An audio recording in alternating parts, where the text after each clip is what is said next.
बिस्मिल्लाहिर्रहमानिर्रहीम। आज तक के मुअज़्ज़ज़ नाज़रीन अस्सलामु अलैकुम।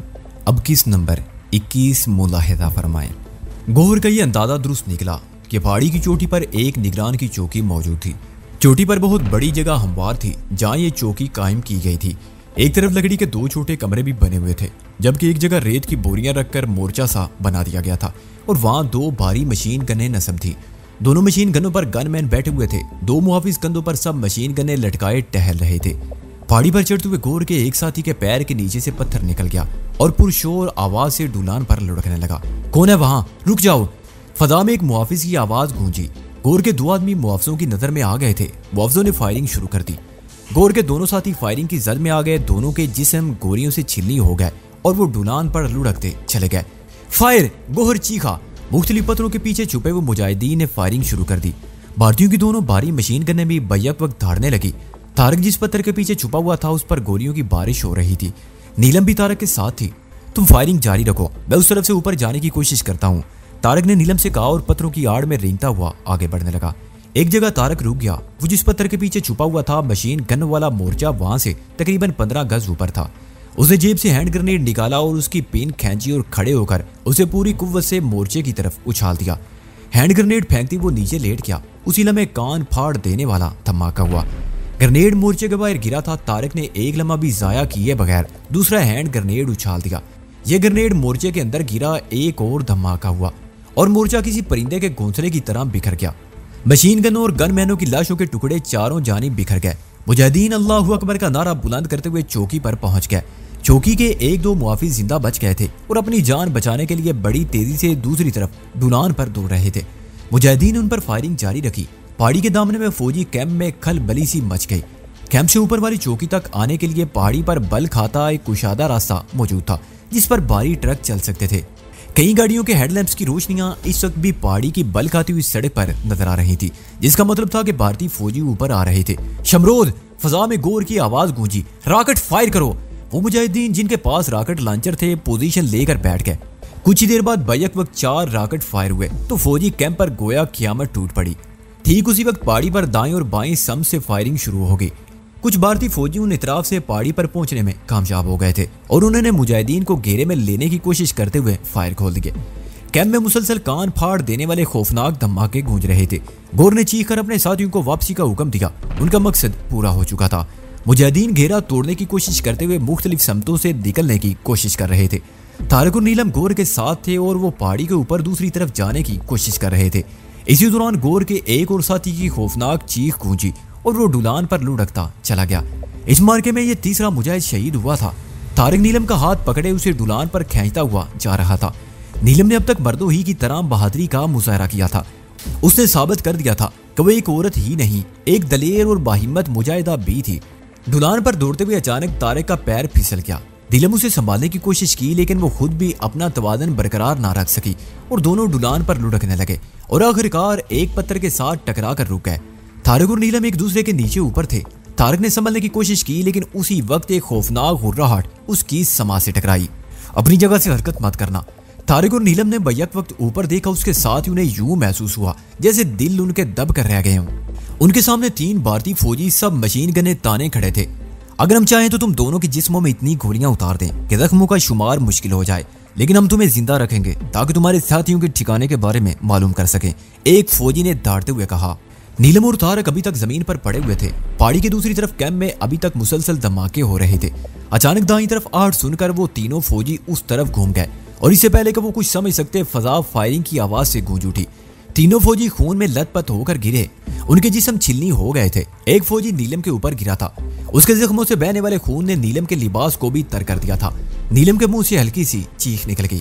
तारक उस तरफ, हरी अप! दाईं तरफ से एक सरगोशी उभरी। तारक उस आवाज को शनाख्त नहीं कर सका था लेकिन जाहिर है वो उन्हीं का कोई साथी था। उसने भारतीय फौजी की लाश को घसीटकर नीलम के ऊपर से हटाया और उसका हाथ पकड़कर आवाज की समत दौड़ लगा दी। वो गुलरेज था जिसने बरवक्त कार्रवाई करके उन्हें बचा लिया था। गुलरेज ने उन्हें इशारा किया था और वो तीनों पहाड़ी ढुलान पर एक तरफ दौड़ते चले गए। वो अंतनाग से सिर्फ 7 मील के फासले पर थे जहाँ उन्होंने एक चरवाहे के झोंपड़े में पनाह ले रखी थी। डूडा से यहाँ तक पहुंचने में उन्हें 2 दिन लगे थे। उस रात डूडा में उनकी कार्रवाई तवक्को से कहीं ज्यादा कामयाब रही थी। इस कार्रवाई में 27 भारतीय फौजी हलाक और 20 जख्मी हुए थे, जबकि गोला बारूद का बहुत बड़ा जखीरा मुकम्मल तौर पर तबाह हो गया था। मुजाहिदीन में से 3 ने जामे शहादत नोश किया था और 2 जख्मी हुए थे, जिन्हें उनके साथ ही उठाकर अपने साथ ले गए थे। दिन चढ़ते ही भारतीय फौजियों ने शिकारी कुत्तों की तरह मुजाहिदीन की तलाश शुरू कर दी थी। डूडा के कुर्बो जवार की छोटी छोटी बस्तियों में जुल्मों बर्बरियत के वो मुजाहरे देखने में आए कि पूरी वादी कांप उठी थी। 20 बेगुनाहों को मुजाहिदीन को पनाह देने के इल्जाम में तशद्दुद का निशाना बनाया गया था और कई घरों को जलाकर राख कर दिया गया था। लेकिन भारतीय दरिंदे मुजाहिदीन में से किसी एक का भी सुराग नहीं लगा सके थे। नीलम, तारक और गुलरेज दिन की रोशनी फैलने तक पहाड़ों में चलते रहे थे। वो दुश्वार गुजार पहाड़ों में कई मील का फासला तय करने के बाद एक जगह रुक गए थे। वो एक छोटा सा गार था जहां उन्होंने पनाह ली थी। वहां से तकरीबन 1.5 कोस दूर नशेब में एक छोटी सी बस्ती थी। उस बस्ती तक पहुंचने का रास्ता भी खासा दुश्वार गुजार था। किसी गाड़ी के आने का तो सवाल ही पैदा नहीं होता था। आमदोरफ्त गधों, खच्चरों और घोड़ों के जरिए होती थी। गुलरेज को यकीन था कि 2-4 दिनों तक भारतीय फौजियों की कोई टोली आम गुजरगाह से हटकर इन दुश्वार गुजार रास्तों पर आने की हिम्मत नहीं करेगी। गुलरेज, तारक और नीलम को गार में छोड़कर बस्ती से खाने पीने की चीजें ले आया था। वो तीनों बुरी तरह थक गए थे। रात भर जागने से आंखें सुर्ख थी। पेट भरने के बाद तीनों गार में पड़े दोपहर तक सोते रहे। दोपहर के बाद गुलरेज बस्ती से 3 खच्चर ले आया और इस तरह वो अगले सफर के लिए रवाना हो गए। बस्तियों से बचकर दुश्वार गुजार रास्तों पर सफर करते हुए वो शाम से जरा पहले अंतनाग से तकरीबन 3 मील दूर एक बस्ती में पहुंचे थे। उन्होंने खच्चर बस्ती में छोड़ दिया और खाने पीने की कुछ चीजें लेकर पैदल ही चल पड़े। एक ऊंची पहाड़ी पर वाक़े चरवाहे के उस चौपड़े के बारे में गुलरेज पहले ही जानता था, इसलिए एक बहुत ही तंग सी घाटी से गुजरते हुए वो सीधा यहाँ आया था। इस झोंपड़े से तकरीबन 20 गज दूर पहाड़ में एक तंग सी दरार थी जो अंदर दूर तक चली गई थी। गुलरेज को इत्मीनान था कि अगर किसी वक्त भारतीय फौजी इस तरफ आ भी गए तो वो इस पहाड़ी दरार में पनाह ले सकते हैं। ये तंग सी दरार बल खाती हुई दरार के सीने में बहुत दूर तक चली गई थी। चरवाहे के इस झोंपड़े की तरफ आते हुए उन्हें बस्ती से ही मालूम हो गया था कि अंतनाग की सूरत हाल बेहतर नहीं है। शहर और उसके गिरदोनवा में कई रोज से भारतीय फौजियों और मुजाहिदीन में झड़पें हो रही हैं। इस सूरत हाल में गुलरेज ने शहर में दाखिल होना मुनासिब न समझा। तारिक रास्ते में उसे बता चुका था कि वो दिल्ली से क्यों आया है। उसके लिए श्रीनगर पहुंचना बेहद जरूरी था और गुलरेज ने गोया उन दोनों को सही सलामत श्रीनगर पहुंचाने की जिम्मेदारी ले ली थी, इसलिए वो उनके मामले में बहुत ज्यादा एहतियात से काम ले रहा था। गुलरेज ने दूसरे दिन सुबह चरवाहे को खाने पीने का सामान लेने के लिए बस्ती भेज दिया। चरवाहा अगरचे खच्चर पर गया था और बस्ती का फासला 4 मील से ज्यादा नहीं था, लेकिन उसकी वापसी दोपहर के बाद हुई थी। गुलरेज और तारक को चरवाहे से ताज़ा तरीन सूरत हाल का भी पता चल गया। उसकी इतला के मुताबिक गुज़िश्ता रात और आज रात अंतनाग, बटाकोट, श्रीनगर, सूतूर, गुलमर्ग, बारामूला और सोपुर में मुजाहिदीन और भारतीय फौजियों में जबरदस्त झड़पें हुई थी, जिसकी वजह से उन तमाम तर इलाकों में कर्फ्यू लगा दिया गया था और भारतीय फौजी दस्ते मुजाहिदीन की तलाश में नवाई बस्तियों में छापे मार रहे थे। कुछ देर पहले उन बस्ती वालों को जहां चरवाहा खाने पीने का सामान लेने गया था, इतला मिली थी कि एक फौजी दस्ता उस तरफ भी आ रहा है। ये इतला मिलते ही बस्ती की दुकानें बंद हो गई थी और लोग अपने अपने घरों में बंद हो गए थे। गुलरेज और तारक के लिए ये इतला खासी तशवीशनाक थी। पहली बात तो ये कि कर्फ्यू खुलने तक वो अंतनाग में दाखिल नहीं हो सकते थे, और दूसरी बात जो सबसे ज्यादा तशवीशनाक थी वो ये कि भारतीय फौजी मुजाहिदीन की तलाश में इस तरफ भी आ सकते थे। वो उन भारतीय भेड़ियों को अच्छी तरह जानते थे। जब वो ठोरियों की सूरत में शिकार पर निकलते थे तो जुल्मों बर्बरियत की नई दास्तानें रकम होती थी। पहाड़ के दामन से ऊपर आने वाला रास्ता साफ नजर आता था। उन्होंने फैसला किया कि वो बारी बारी इस रास्ते की निगरानी करेंगे। वो दिन और रात खैरियत से गुजर गई।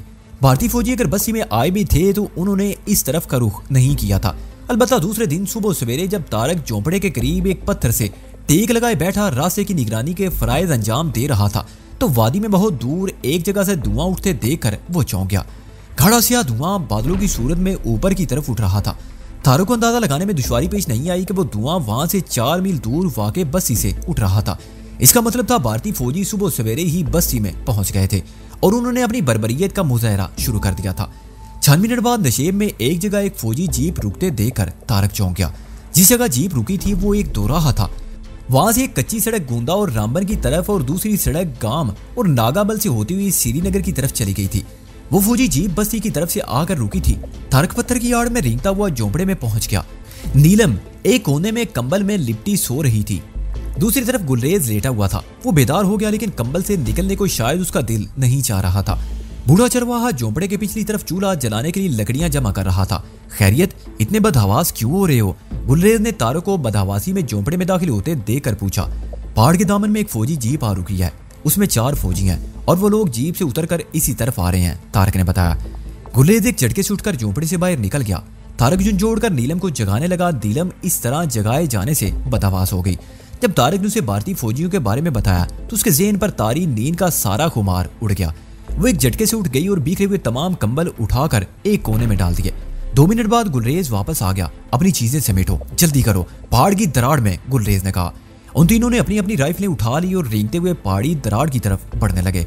गुलरेज ने बूढ़े चरवाहे को कुछ हदायत दे दी थी। उसने सबसे पहले भेड़ों वाले बाड़े का दरवाजा खोल दिया और फिर लकड़ियां जमा करने लगा। पहाड़ की वो दरार तकरीबन 2 फुट चौड़ी थी। सबसे पहले नीलम अंदर दाखिल हुई, फिर तारक और आखिर में गुलरेज। ये दरार तकरीबन 10 फुट तक सीधी चली गई थी, फिर दाईं तरफ मुड़ गई।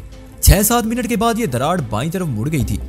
वो जैसे जैसे आगे बढ़ रहे थे दरार मजीद तंग होती जा रही थी, यहाँ तक कि मजीद आगे बढ़ने के लिए उनके जिस्म दीवारों के साथ बुरी तरह रगड़ खाने लगे। इस जगह दरार तकरीबन 1 फुट चौड़ी थी। वो बड़ी मुश्किल से उस जगह से निकल सके थे।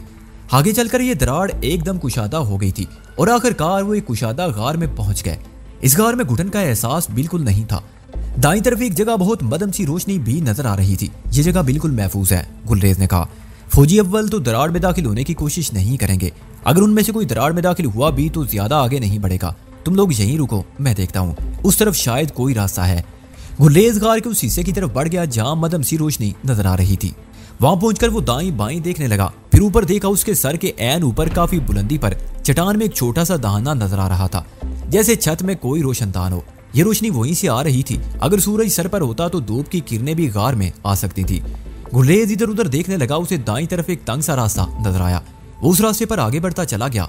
ये तंग सा रास्ता आखिरकार खुली जगह पर पहुंचकर खत्म हो गया। ये जगह झोंपड़े से तकरीबन 25 फुट बुलंद थी और यहाँ से चरवाहे का झोंपड़ा और नशेब में दूर तक फैली हुई वादी साफ नजर आ रही थी। लेकिन इत्मीनान की बात यह थी कि झोंपड़े या किसी और जगह से गार के उस दाने को नहीं देखा जा सकता था, क्योंकि सामने मौजूद एक बहुत बड़े चट्टानी पत्थर से दाना छुप गया था। अचानक एक चीख सुनकर गुलरेज चौंक गया।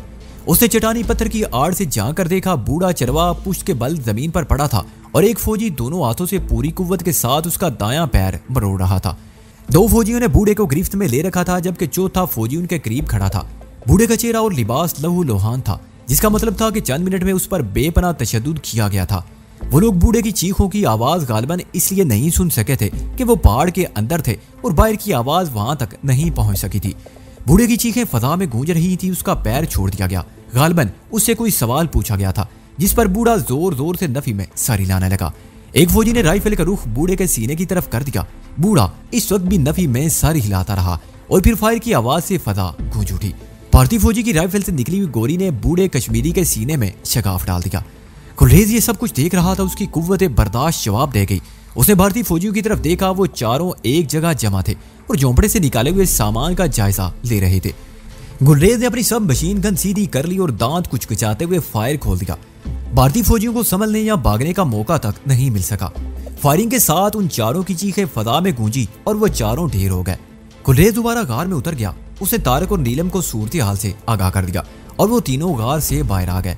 भारतीय फौजियों की वर्दियां उतारकर उनकी लाशें गहरे खड्ड में धकेल दी गई और बूढ़े की लाश को झोंपड़े के करीब ही दफन कर दिया गया। तुम लोग ये वर्दियां पहन लो, हम लोग शाम के वक्त अनंतनाग में दाखिल होने की कोशिश करेंगे।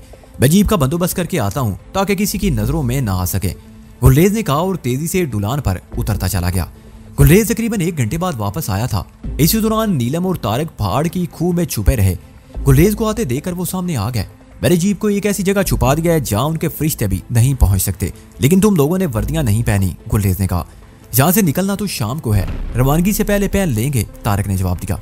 ठीक है, गुलरेज ये कहते हुए एक जगह बैठ गया। उन्हें बूढ़े चरवाहे की मौत का बेहद अफसोस था, जिसने अपनी जान दे दी थी, लेकिन भारतीय फौजियों को यह नहीं बताया था कि वो तीनों कहाँ छुपे हुए हैं। वो देर तक बूढ़े के बारे में बातें करते रहे। कभी कभी वो नशेब में भी देख लेते जहाँ चट्टानों के पीछे बसी से अब भी धुआं उठता नजर आ रहा था। दोपहर बीत गई।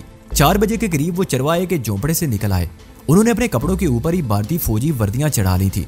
नशेब में एक जगह रुक गए। गुलरेज ने उन्हें वहीं इंतजार करने को कहा और खुद दौड़ता हुआ दरख्तों में गायब हो गया। तकरीबन 15 मिनट बाद वो जीप पर वापस लौटा। नीलम और तारक पिछली सीट पर बैठ गए और जीप सड़क पर आकर अनंतनाग की तरफ दौड़ने लगी। नीलम और तारक ने सब मशीन गनें संभाल रखी थी, जबकि गुलरेज की सब मशीन गन उसके करीब ही दूसरी सीट पर पड़ी हुई थी, जिसे वो आसानी से किसी भी लम्हे उठा सकता था। जीप की रफ्तार खासी तेज थी। अंदेशा इस बात का था कि रास्ते में कश्मीरी मुसलमान उन्हें भारतीय फौजी समझकर उन पर हमला न कर दे। बूढ़े चरवाहे के झोंपड़े से अनंतनाग का फासला 3 मील था। वो 15-20 मिनट में शहर की बैरूनी चौकी पर पहुंच गया। यहाँ फौज ने रास्ता ब्लॉक कर रखा था। शहर में मुख्तलिफ मुकामात से फायरिंग और धमाकों की आवाजें सुनाई दे रही थी। चौकी पर फौजी मुआवजों ने उन्हें रोक लिया। आप शहर में मत जाइए सर, एक मुआविज ने गुलरेज के जिस्म पर लेफ्टिनेंट की वर्दी देकर सल्यूट करते हुए कहा। शहर में जगह जगह हंगामे हो रहे हैं, जिसकी वजह से कर्फ्यू का वक्फा खत्म कर देना पड़ा। उसके बावजूद फसादी हंगामा जारी रखे हुए हैं। तुम्हारा क्या मतलब है कि हम फसादियों से डर कर अपनी ड्यूटी ना दे? गुलरेज बोला। नो सर, मेरा मतलब ये नहीं। वो फौजी गड़बड़ा गया। तो फिर हटाओ बैरियर, गुलरेज ने बारोब लहजे में कहा। हमें शहर के मरकजी बाजार में पहुंचने का हुक्म मिला है। यस सर, फौजी ने सैल्यूट करते हुए अपने साथियों को इशारा कर दिया। उन्होंने फौरन ही सड़क पर से रुकावट हटा दी। गुलरेज ने एक जोरदार झटके से जीप को आगे बढ़ा दिया। पहला बड़ा चौराहा अबूर करते ही उसने जीप को तेजी से एक छोटी सी सड़क पर घुमा दिया। चौराहे से जरा आगे बड़ी सड़क पर भारतीय फौजियों और कश्मीरी मुजाहिदीन में फायरिंग का तबादला हो रहा था। तुम लोग वर्दियां उतार कर सीटों से नीचे झुक जाओ, गुलरेज ने जीप को एक और सड़क पर मोड़ते हुए कहा। नीलम और तारक ने उसकी हिदायत पर अमल करने में देर नहीं लगाई। जीप तेजी से मुख्तलिफ सड़कों पर घूमती रही। हंगामे पूरे शहर में थे। मरकजी चौराहे पर सबसे ज्यादा शोर था। फायरिंग की ज्यादा आवाजें भी उसी तरफ से आ रही थी। शहर में कई जगहों से धुआं भी उठता हुआ नजर आ रहा था। एक जगह वो मुजाहिदीन के घेरे में आते आते रह गए। उनकी किस्मत ही अच्छी थी कि वो बच निकले। अगर मुजाहिदीन की तरफ से फेंका हुआ पेट्रोल बम जीप पर गिरता तो जीप के साथ उनके भी पर खचे उड़ जाते। गुलरेज ने गली के मोड़ पर जीप रोक ली। उसने 1 मिनट के अंदर अंदर अपनी यूनिफॉर्म उतार कर फेंक दी और साथ वाली सीट से सब मशीन गन उठाकर जीप से छलांग लगा दी। नीलम और तारक भी जीप से उतर आए। वो तीनों तेजी से गली में दौड़ने लगे। तकरीबन 20 गज आगे एक और गली के मोड़ पर उन्हें रुक जाना पड़ा। मोड़ की दूसरी तरफ वाली गली से बहुत से लोगों के दौड़ने, चीखने और फायरिंग की आवाजें सुनाई दे रही थी। चंद सेकंड बाद 15-20 आदमी उस गली से निकलकर दौड़ते हुए सामने आ गए। वो सब कश्मीरी थे, इसी शहर के रहने वाले। उन्होंने यहीं की मट्टी से जन्म लिया था। इन्हीं गलियों में खेल कूद कर जवान हुए थे और अब यही जमीन उन पर तंग की जा रही थी। उनमें से कोई भी 18-20 साल से ज्यादा उम्र का नहीं था। किसी के हाथ में हाकी थी तो किसी के हाथ में छड़ी। हाकी और छड़ियों के अलावा किसी के पास कोई और हथियार नहीं था। भारतीय फौजी फायरिंग करते हुए उनके ताकुब में आ रहे थे। गुलरेज ने नीलम और तारक को इशारा किया और वो तीनों दौड़ते हुए मोड़ पर आ गए। दूसरी गली में 2 कश्मीरी नौजवान जख्मी पड़े चीख रहे थे और कम से कम 7 भारतीय फौजी ऑटोमेटिक राइफलें संभाले दौड़े चले आ रहे थे। उन भेड़ियों को देखते ही गुलरेज, तारक और नीलम ने फायर खोल दिया। आन की आन में वो तमाम फौजी खून में लथपथ जमीन पर गिरे और चलने में तड़पने के बाद खत्म हो गए। गली में दौड़ते हुए कश्मीरी नौजवान रुक गए थे। वो वापस पलटे। उनमें से कुछ ने भारतीय फौजियों की राइफलों पर कब्जा कर लिया। कुछ ने अपने जख्मी साथियों को उठाया और साथ वाली गली में दौड़ते चले गए। नीलम और तारक भी गुलरेज के पीछे मुख्तलिफ गलियों में दौड़ते रहे। ये शहर का कदीम इलाका था। गलियां खासी पुरपेश थी। कईयों ने बुलंदी पर चढ़ना पड़ता और कई नशेब में उतरना पड़ता। आखिरकार वो एक ऐसी तंग सी गली में दाखिल हो गए जो आगे जाकर खत्म हो गई थी। गली के इख्तिताम पर एक टीला सा बना हुआ था जिस पर पहुंचने के लिए पत्थर की सीढ़ियां थी। उस टीले पर भी मकान बने हुए थे। गुलरेज एक मकान के सामने रुक गया। उसने दरवाजे पर मखसूस अंदाज में 3 मरतबा दस्तक दी। उसके फौरन बाद दरवाजा खुल गया और वो तीनों अंदर दाखिल हो गए। उसके साथ ही दरवाजा धड़ से बंद हो गया।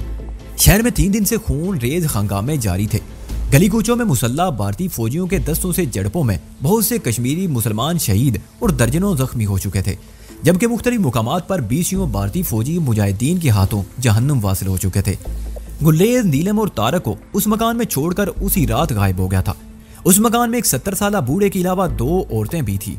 बूढ़े का नाम उस्मान था। वो अगरचे खासा बूढ़ा था लेकिन उसका हौसला जवानों से ज्यादा बुलंद था। औरतों में से एक की उम्र 35 के लगभग रही होगी। वो उस्मान की बहू रजिया थी जिसका शोहर 2 साल पहले भारतीय फौजियों के हाथों शहीद हो चुका था।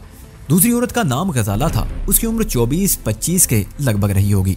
वो बूढ़े उस्मान की बेटी थी जिसकी मंगनी हो चुकी थी, लेकिन उसका मंगेतर पिछले चंद महीनों से लापता था। उसके बारे में वक्तन फवक्तन मुख्तलिफ बातें सुनने में आती रहती थी। कभी तो ये सुनने में आता कि वो भारतीय फौजियों की कैद में है और उसे चंद दीगर मुजाहिदीन के साथ किसी नामालूम मुकाम पर रखा गया है। कभी ये सुनने में आता कि उसे तशद्दुद करके शहीद किया जा चुका है। गजाला को बहरहाल यकीन था कि उसका मंगेतर जिंदा है और एक न एक दिन जरूर वापस आएगा। 3 दिन से अगरचे शहर में किसी वक्फे के बगैर कर्फ्यू जारी था, लेकिन उसके बावजूद शहर के मुख्तलिफ इलाकों में हंगामे भी जारी थे। कर्फ्यू या कोई और कानून अब इन कश्मीरी मुजाहिदीन का रास्ता नहीं रोक सकता था। वो एक ऐसा तूफान बन चुके थे जिसे कोई ताकत रोक नहीं सकती थी। गुलरेज के जाने के बाद उसकी तरफ से कोई इतला ना मिली। तारिक ने इसी दौरान में बाहर निकलने की कोशिश की, मगर बूढ़े उस्मान ने उसे सख्ती से रोक दिया। गुलरेज मुझे तुम्हारे बारे में सब कुछ बता चुका है। उस्मान ने कहा, तुम्हारा जिंदा सलामत श्रीनगर पहुंचना बहुत जरूरी है। तुम्हारी हिफाजत हम पर फर्ज है। 1-2 दिन और रुक जाओ, हालात पुरसुकून होते ही तुम्हें श्रीनगर रवाना कर दिया जाएगा। तारक गहरा सांस लेकर रह गया। जाहिर है वो उस्मान से कोई बहस नहीं कर सकता था। अगर नीलम उसके साथ ना होती तो वो उस्मान को बताए बगैर चुपके से निकल जाता। श्रीनगर के रास्ते उसके लिए अजनबी नहीं थे। उसकी तो जिंदगी ही इस वादी के नशीबो फराज में घूमते हुए गुजरी थी।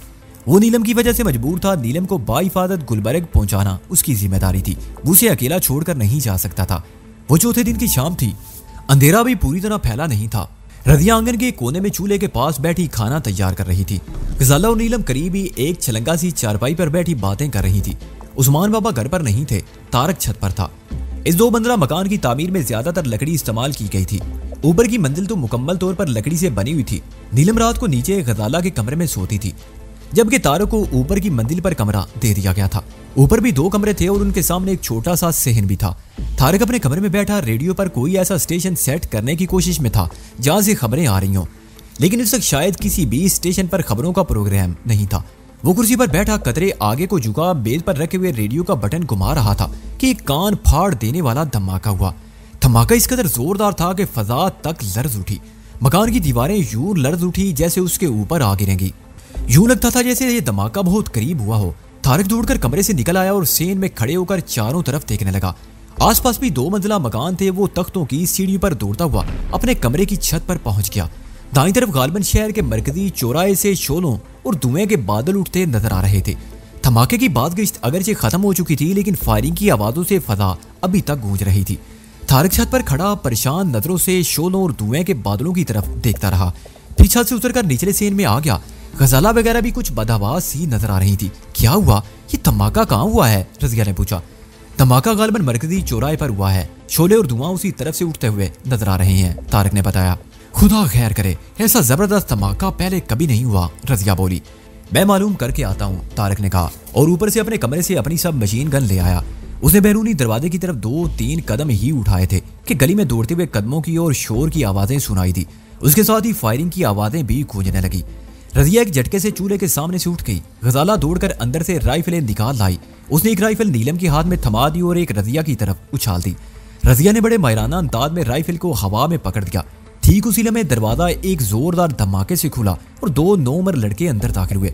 उनमें से एक की उम्र 16 और दूसरे की 18 साल के करीब रही होगी। उनमें से एक के पास पिस्तौल था और दूसरे के हाथ में खंजर। क्या हुआ अफसल, ये धमाका कहाँ हुआ था? रजिया ने एक लड़के से पूछा। वो यकीनन उन दोनों को जानती थी। हमने फजल हामते हुए बोला, फौज के असले का डिपो उड़ा दिया है। आज सुबह फौज ने शहर के मरकजी चौराहे पर बहुत बड़ा मोर्चा बनाकर वहां गोला बारूद के अंबार लगा दिए थे। हम सुबह ही से मौके की ताक में थे और आखिरकार इस वक्त हमें मौका मिल गया। सादिक और इस्माइल भारतीय फौज की फायरिंग से शहीद हो गए हैं। रहमत, रशीद और अकरम दूसरी तरफ निकल गए हैं। मैं और इब्राहिम इस तरफ आ गए। 3-4 फौजी हमारा पीछा कर रहे हैं। तारक दिल में मुस्कुरा दिया। सिर्फ 7-9 उम्र लड़कों ने भारतीय फौज के असले का पूरा डिपो उड़ा दिया था। ये सब के सब 9 उम्र थे, लेकिन उनका जज्बा जिहाद जवान था। उन्होंने वो कारनामा अंजाम दिया था जिसके लिए शेर का जिगर चाहिए। तारक ये सोचे बगैर नहीं रह सका था कि क्या इस कौम को ताकत के बलबूते पर गुलाम बनाकर रखा जा सकता है, जिसके 9 उम्र लड़के भी सर पर कफन बांधे आतिशे नमरूद में कूद पड़ने को हर वक्त तैयार रहते हों। उसे फख्र था कि उस कौम के बच्चे थे। तुम लोग यहीं रुको, मैं बाहर जाकर देखता हूँ। तारक दरवाजे की तरफ लपका। मैं भी आपके साथ चलूंगा, फजल ने कहा। उसके हाथ में खंजर था। रजिया ने आगे बढ़कर उसके हाथ से खंजर ले लिया और अपनी राइफल उसके हाथ में थमा दी। फिर वो दौड़कर कमरे से एक और राइफल ले आई। गजाला और नीलम दौड़ती हुई ऊपर की मंजिल पर चली गई। एक कमरे के सामने गली की तरफ 3 फुट चौड़ी बालकोनी निकली हुई थी। वो इस बालकोनी में मोर्चा संभाल कर बैठ गई, जहां से गली पर निगाह रखी जा सकती थी। रजिया ने दूसरे लड़के के साथ मिलकर निचले दरवाजे पर मोर्चा संभाल लिया था। तारक और फजल गली में निकल आए। फायरिंग की आवाजें सुनकर तमाम घरों के दरवाजे बंद हो गए थे और गली सुनसान हो गई थी। शाम का अंधेरा फैल चुका था, लेकिन तारीकी इतनी गहरी नहीं थी कि चंद गज के फासले तक ना देखा जा सकता। वो दोनों दौड़ते उस जगह पहुंच गए जहां दूसरी गली में जाने के लिए पत्थर की सीढ़ियां थी।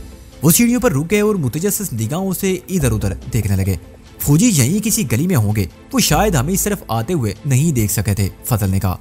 तारक अभी कोई जवाब ना दे पाया था कि नशेबी गली के एक मकान से रुसवानी चीखों की आवाजें सुनाई देने लगी। चीखों की वो आवाजें कम से कम 2 औरतों की थी। तारक और फजल ने एक दूसरे की तरफ देखा और दौड़ते हुए सीढ़ियां उतरते चले गए। नीचे उतरते ही दाईं तरफ की गली में वो मुड़ गए। चीखों की आवाजें उसी गली के तीसरे मकान से आ रही थी। दरवाजा खुला हुआ था। तारिक साहब मशीन गन संभाले दंदनाता हुआ अंदर घुस गया। वो 3 भारतीय फौजी थे। उनमें से 2 तो नौजवान लड़कियों को घसीटने की कोशिश कर रहे थे। उनमें से एक लड़की की उम्र 13 और दूसरी की 16-17 बरस के लगभग रही होगी। उन दोनों के लिबास तार तार हो चुके थे और वो तकरीबन बरहना हो रही थी। एक बूढ़ी औरत और एक बूढ़ा मर्द एक कोने में खड़े चीख रहे थे। तीसरे फौजी ने उन्हें ऑटोमेटिक राइफल की जद पर ले रखा था। इन्हें छोड़ दो कुत्तों, तारिक दाड़ा। तीसरे भारतीय फौजी ने बदहवास होकर फायर खोल दिया। उसे शायद इस मुदाखलत की तवक्को नहीं थी। उसकी सब मशीन गन से निकले हुए ब्रेस्ट ने बूढ़े का जिस्म छिलनी कर दिया। तारिक ने उस फौजी को बाड़ पर रख लिया जिसने बूढ़े का जिस्म छिलनी किया था। दूसरे हीले में उसका जिस्म भी छिलनी हो चुका था। दूसरे फौजी भी लड़कियों को छोड़कर अपनी अपनी राइफलें संभालने लगे। उनमें से एक तो तारिक की गोलियों का निशाना बन गया, लेकिन दूसरा छलांग लगाकर दरवाजे के करीब पहुंचने में कामयाब हो गया। इससे पहले कि तारिक संभलता, भारतीय फौजी दरवाजे के बाहर गली में छलांग लगा चुका था, लेकिन बाहर फजल मौजूद था। भारतीय फौजी को चंद कदम से ज्यादा भागने का मौका न मिल सका। फजल की राइफल से निकलने वाली गोलियों ने उसे छीलनी कर दिया। फजल ने दौड़कर उसकी राइफल उठा ली। दोनों लड़कियां जमीन पर पड़ी अभी तक चीख रही थी। तारिक ने आगे बढ़कर बारी बारी उन दोनों को उठाया। जब तक तुम्हारे भाई जिंदा हैं कोई तुम्हें खाद नहीं लगा सकता। जाओ अंदर जाकर कपड़े पहन लो, तारिक ने कहा। लड़कियों ने अभी तक बूढ़े की लाश को नहीं देखा था। वो कमरे में जाने के लिए जैसे ही मुड़ी, उनकी नजरें लाश पर पड़ गई। वो चीख कर बूढ़े की लाश से लिपट गई। तारिक ने बूढ़ी औरत की तरफ देखा। वो इस तरह गुमसुम खड़ी थी जैसे सकता सा हो गया हो। तारिक बाहर की तरफ दौड़ गया। उसने पड़ोसियों के दरवाजे खटखटाकर उन्हें सूरत हाल से आगाह किया। फौरन ही कुछ औरतें इस घर में पहुंच गईं। गली के लोग भी इस घर के सामने जमा होने लगे। भारतीय फौजियों की लाशें उठाकर बाहर गली में डाल दी गई, जिन्हें चंद नौजवान उठाकर ले गए। आधा घंटा गुजर गया। तारिक वहीं खड़ा था। फिर एक नौजवान ने वहां पहुंचकर इतला दी कि भारतीय फौजियों का एक दस्ता इसी तरफ आ रहा है। उस इलाके के लोगों ने हर गली के मोड़ पर मोर्चे संभाल लिए। नौजवानों ने तारिक और फजल के हाथों मरने वाले तीनों फौजियों की लाशें गलियों के बाहर सड़क पर डाल दी थी। भारतीय फौजी 2 ट्रकों पर आए थे। ट्रक सड़क पर रुक गए। फौजियों ने जब हर गली में कश्मीरियों को मोर्चा बंद देखा तो उन्होंने खामोशी से अपने साथियों की लाशें उठाकर एक ट्रक में डाल दी और वापसी के लिए मुड़ गए। उसके साथ ही फदा नारे तकबीर, अल्लाहु अकबर की फलक शगाफ आवाजों से गूंज उठी।